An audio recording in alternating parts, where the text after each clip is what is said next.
Our bookend base is completely dry. Now we're going to decoupage the napkin to the bookend base.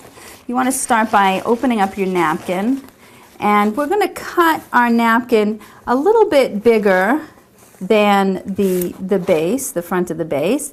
And because we're going to be finishing this off with a ribbon trim, we only have to overlap the napkin about 1/8 of an inch all the way around. Now this napkin has a little bit of an embossment on it, and I'll just trim that off. Usually if there's an embossment, you don't need to trim it off because it'll get sort of washed out with the gluing, with the decoupage glue.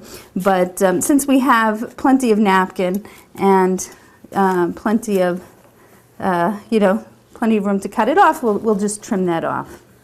So I'm going to make it just a little bit bigger.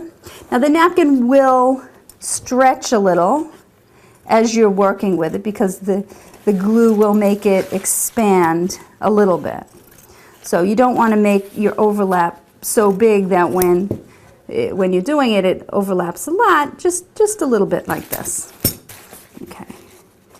And then trim the tops. You can also trim it while you're gluing as you see where it's coming. If you want to take off a little here and there, you can do that too. But it's nice to get as close to the size that you want before you start. Okay.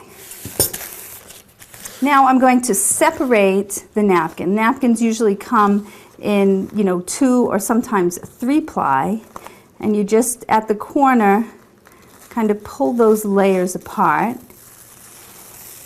And you can discard the white backing, and you're left with a fairly sheer front that has the design on it.